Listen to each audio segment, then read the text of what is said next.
Les anciennes adresses que nous donnons généralement et qui sont les nôtres sont des successions de lettres et de chiffres, c'est-à-dire de codes, qui se réfèrent à un espace bien déterminé, qui est un espace mesurable. Aujourd'hui, les nouvelles adresses, c'est-à-dire aussi bien celui du téléphone cellulaire que de l'ordinateur, sont des adresses dont les codes ne se réfèrent plus au même espace. Et cet espace-là se détermine par l'immédiateté de l'accès à quiconque a un autre téléphone portable, à n'importe quel lieu par le GPS et n'importe quelle information par le Wikipédia par exemple. Qu'est-ce que c'est par exemple qu'un campus où on s'entasse à plusieurs étudiants, des professeurs, des laboratoires, des bibliothèques, etc. Qu'est-ce que c'est qu'une grande bibliothèque? Alors c'est pas la peine d'y aller puisque j'ai tous les bouquins sur place sur mon ordinateur. Vous voyez bien que là, dès qu'on change d'espace, on change toutes les institutions. Il faut savoir faire vivre ensemble ce paradoxe qui est les systèmes informatiques qui sont structurés, notamment à cause de la sécurité, et les réseaux sociaux qui sont complètement déstructurés. Et ça, c'est un système que j'ai inventé, entre guillemets, que j'appelle ça le COW, comme vache. C'est Control Open Workplace. C'est-à-dire qu'il faut être capable de mettre un cadre sécurisant, précis, avec des règles, une charte, des choses auxquelles on se tient.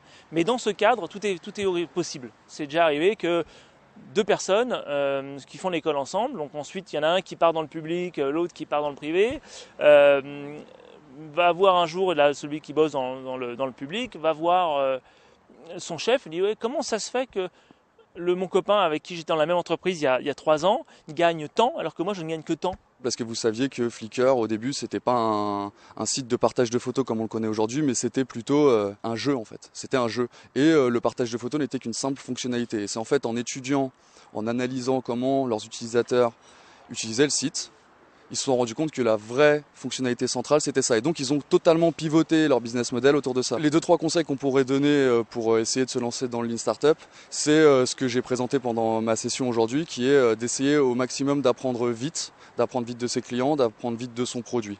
Ça, c'est la première chose. Après, comment faire? Expérimenter, tester des choses, tester ses hypothèses business, tester son produit, et puis toujours se mettre en mesure de mesurer le succès justement, en utilisant les outils qui sont à notre disposition, que ce soit sur le web ou sur un outil un peu plus bureautique. Scrum fonctionne bien pour des petites équipes. À large échelle, on commence à en voir certains points de friction.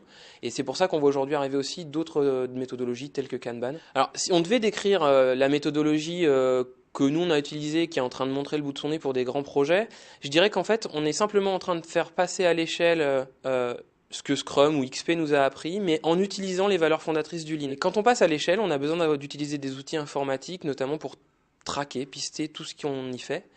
Et la chose drôle dans le projet qu'on a fait, c'est qu'à un moment donné, on a abandonné nos fameux tableaux en papier avec des post-it au bénéfice de l'outil électronique. Mais qu'est-ce qui s'est passé très rapidement? On voyait plus le flux parce que le flux était caché dans ces outils électroniques. Et qu'est-ce qu'on a fait? On est revenu à du papier et des post-it en vue de le matérialiser parce que finalement, c'est ce qui est le plus simple pour voir les choses. La connaissance est une expérience subjective.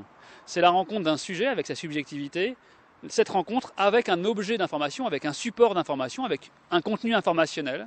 Et du coup, la connaissance, ce n'est pas uniquement l'information qui va être accédée ou qui va être connue, mais c'est cette relation entre le sujet, avec tout ce qui caractérise cette subjectivité, et une information. Le cerveau est un organe qui est marqué par sa plasticité, c'est-à-dire par le fait qu'il va être transformé, même au niveau le plus physique, dans sa structure synaptique, des communications avec les neurones, etc. Eh bien, le cerveau est un organe qui est sans cesse transformé par son expérience. Et donc, sans être trop métaphorique, ne prendre que ça en compte et le mettre en relation avec ce qu'on vient de dire sur la connaissance par rapport à l'information, ça veut dire qu'effectivement, quand vous vivez une expérience subjective avec une information, vous n'êtes plus tout à fait le même, et notamment votre cerveau n'est plus tout à fait le même, donc votre façon de voir le monde peut être affectée par cette expérience de connaissance. Pourquoi travaille-t-on? On travaille pour être heureux. Parce qu'on a besoin d'argent pour pouvoir vivre correctement, mais aussi, si possible, parce qu'on veut être heureux au boulot. On ne va pas attendre la fin de la journée de travail, on ne va pas attendre les vacances pour commencer à être heureux. Un dirigeant d'entreprise, c'est d'abord et avant tout un professionnel du désir de l'autre.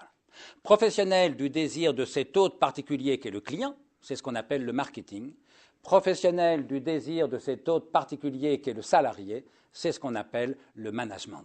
Autrement dit, diriger une entreprise, ça n'est pas d'abord exercer un métier technique, l'informatique ou que sais-je.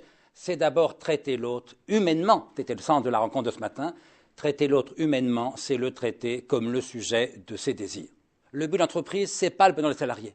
Mais le bonheur des salariés, c'est un moyen pour l'entreprise pour améliorer la productivité et la rentabilité. Un ordinateur qui a 2 ans d'ancienneté est déjà obsolète pour plusieurs métiers. Mais Montaigne ou Spinoza ont moins vieilli que l'hebdomadaire que vous lisiez il y a 15 jours.